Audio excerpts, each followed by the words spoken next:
നമസ്കാരം, എല്ലാ പ്രേക്ഷകർക്കും സ്വാഗതം. ഈ ഓണക്കാലത്ത് എല്ലാവരും ആഘോഷങ്ങൾക്കിടയിലായിരിക്കും. ആ ആഘോഷത്തിന് കുറച്ച്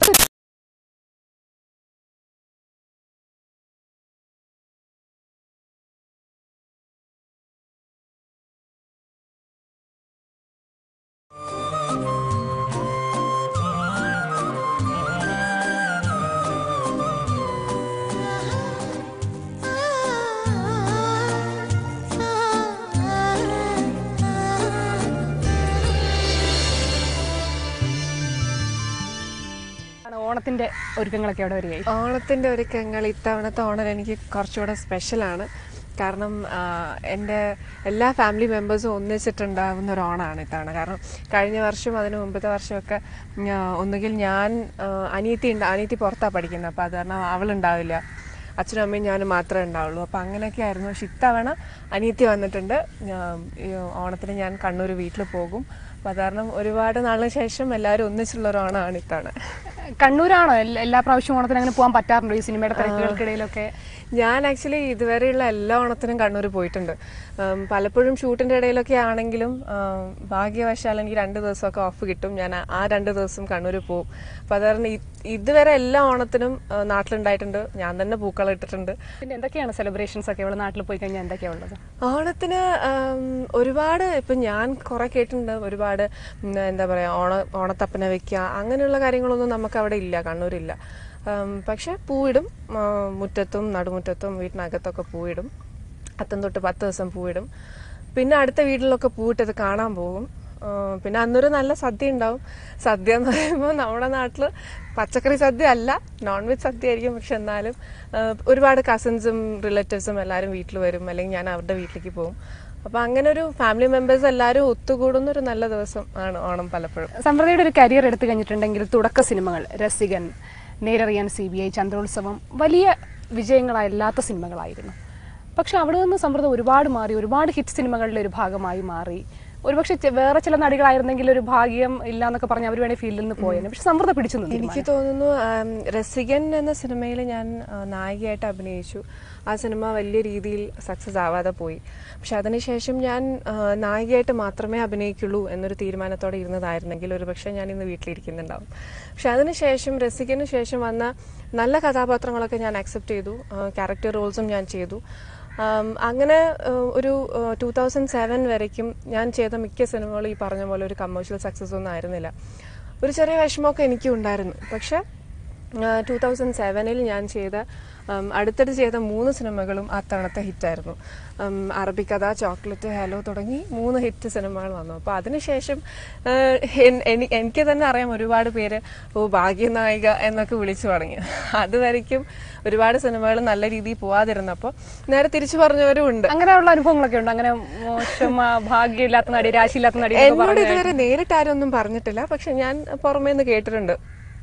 ചില സിനിമകളുടെ കാസ്റ്റിംഗ് നടക്കുമ്പോൾ അങ്ങനെ പറഞ്ഞിരുന്നു എന്നൊക്കെ ഞാൻ പിന്നീട് കേട്ടിട്ടുണ്ട്. പക്ഷെ എന്തൊക്കെ തന്നെ പറഞ്ഞാലും നമ്മുടെ തലയിൽ എഴുതിയ സിനിമ നമുക്ക് വരും. ഇപ്പോൾ സിനിമകൾ തിരഞ്ഞെടുക്കുമ്പോഴാണ് തന്നെ ആരോടെങ്കിലും അഭിപ്രായങ്ങൾ ചോദിക്കാറുണ്ടോ, അതോ സ്വന്തം തീരുമാനങ്ങൾ തന്നെയാണോ? എന്നെ സംബന്ധിച്ചിടത്തോളം ഒരു സിനിമയുടെ കഥ കേൾക്കുമ്പോൾ അതിൻ്റെ ഫൈനൽ ഡിസിഷൻ മേക്കിംഗ് എന്ന് പറയുന്നത് എൻ്റെത് തന്നെയാണ്. ഞാൻ തന്നെയാണ് തീരുമാനിക്കുന്നത് ഈ സിനിമ വേണോ വേണ്ടയോ എന്നുള്ളത്. പക്ഷെ അതേ സംബന്ധിച്ച് ചില അവസരങ്ങളിൽ നമ്മൾ കൺഫ്യൂസ്ഡ് ആവാറുണ്ട്, എന്ത് വേണമെന്നറിയാത്തൊരവസ്ഥ. അങ്ങനെ വരുമ്പോൾ തീർച്ചയായിട്ടും എന്നെ സിനിമയിലേക്ക് കൊണ്ടുവന്ന ആളെന്നുള്ള രീതിയിൽ ഞാൻ ലാലുവേട്ടനെ വിളിച്ച് ചോദിക്കാറുണ്ട്. എനിക്ക് സിനിമയിൽ പരിചയമുള്ള കുറച്ച് പേരെ, എനിക്ക് വിശ്വസിക്കാവുന്ന കുറച്ച് പേരെ ഞാൻ സജഷൻസ് വിളിച്ച് ചോദിക്കാറുണ്ട്. പക്ഷെ എന്നാലും ഫൈനൽ ഡിസിഷൻ എൻ്റെത് തന്നെയാണ്. തമിഴിലും തെലുങ്കിലും ഓരോ സിനിമകൾ ചെയ്ത് നിർത്തി. ഈ ഒരു സമയത്തിനുള്ളിൽ മറ്റ് നമ്മുടെ മലയാളത്തിൽ വന്ന നടികളൊക്കെ ഒരുപാട് അന്യഭാഷകളിലൊക്കെ അഭിനയിക്കുന്ന ഒരു അവസ്ഥയുണ്ട്. എന്ത് പറ്റി അങ്ങനെ മറ്റ് ഭാഷകളിലേക്കൊന്നും പോവാതിരുന്നത്? എനിക്ക് തോന്നുന്നു ഒരുപാട് അവസരങ്ങൾ വന്നിരുന്നു. ഇപ്പോഴും തമിഴിൽ നിന്നൊക്കെ ഇടയ്ക്കിടയ്ക്ക് ഓരോ ഓഫേഴ്സ് വരും. പക്ഷെ എനിക്ക് ചെയ്യണമെന്ന് തോന്നുന്ന ഒരു ഓപ്പർച്യൂണിറ്റി ഇതുവരെ വന്നിട്ടില്ല. കാരണം മലയാളത്തിൽ ഞാൻ വളരെ കംഫർട്ടബിൾ ആണ് ചെയ്യുമ്പോൾ. ഇപ്പോൾ വേറൊരു ഭാഷയിൽ ചെന്നിട്ട് ഞാൻ ഒട്ടും കംഫർട്ടബിൾ അല്ല എന്നുണ്ടെങ്കിൽ അതെൻ്റെ മുഖത്ത് അറിയും. അപ്പം അത് കാരണം അത്തരമൊരു നല്ല സിനിമ വന്നിട്ടില്ല. അതുകൊണ്ടാണ്. ഒരു ഇന്റർവ്യൂവിൽ സമൃദ്ധ പറഞ്ഞായിട്ട് വായിച്ചു 1 കോടി രൂപ തന്നാലും ഞാൻ ഗ്ലാമർ വേഷങ്ങൾ ചെയ്യില്ല.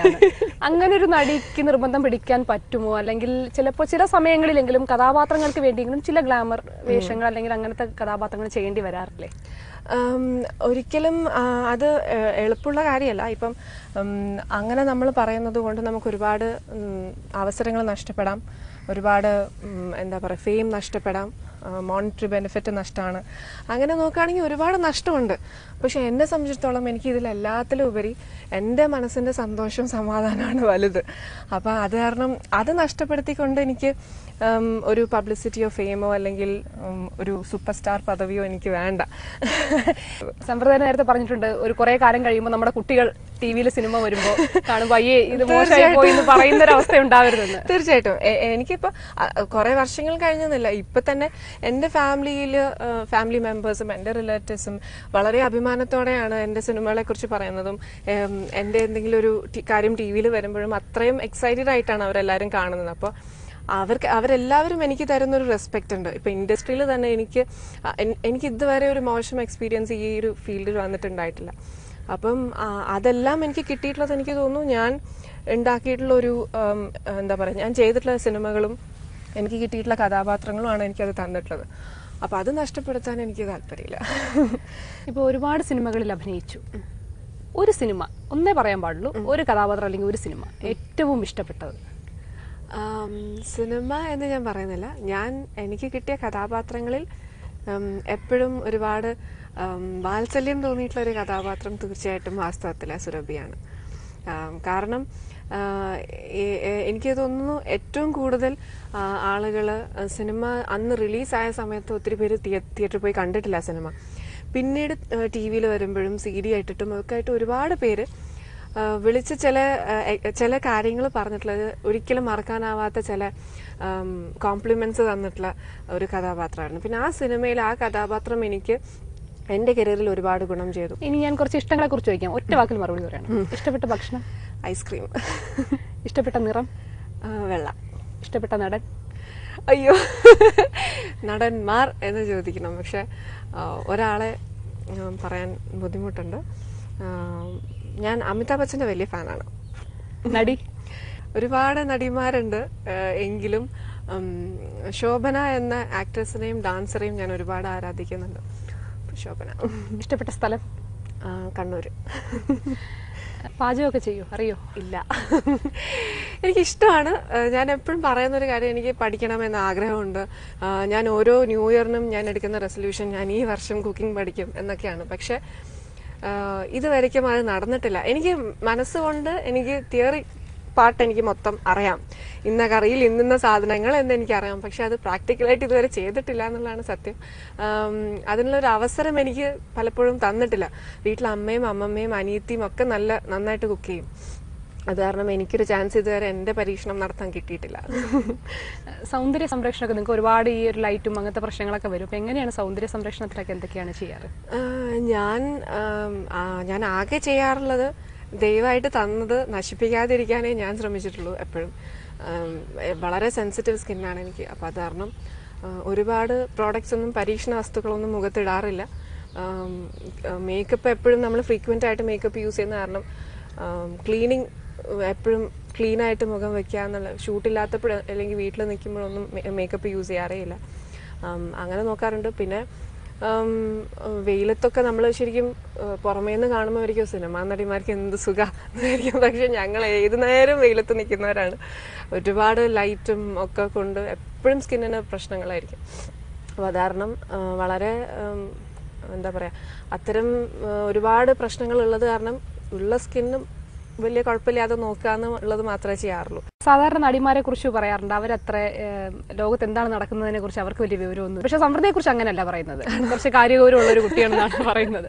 അപ്പൊ എങ്ങനെയാണ് ഈ ചാനലുകളൊക്കെ കാണാറുണ്ടോ? പത്രങ്ങളൊക്കെ വായിച്ച് എന്തൊക്കെയാണ് ഈ ലോകത്ത് നടക്കുന്നത് അതൊക്കെ അറിയാറുണ്ടോ? ഒരു ബേസിക് ആയിട്ടുള്ള അറിവ് എപ്പോഴും എന്താണ് നടക്കുന്നതെന്ന് അറിയാനുള്ള ഒരു ശ്രമം ഞാൻ നടത്താറുണ്ട്. പേപ്പർ ലൊക്കേഷനിലൊന്നും പോയി കഴിഞ്ഞാൽ രാവിലെ പത്രം വായന ഒന്നുമില്ല. പക്ഷെ വീട്ടിലിരിക്കുമ്പോൾ പേപ്പർ വായനയുണ്ട്. പിന്നെ ടി വിയിൽ ഒരുവിധം ഇൻഫർമേറ്റീവ് ആയിട്ട് എന്തെങ്കിലും കണ്ടു കഴിഞ്ഞാൽ ഒന്ന് ശ്രദ്ധിക്കുന്ന കൂട്ടത്തിലാണ്. എപ്പോഴും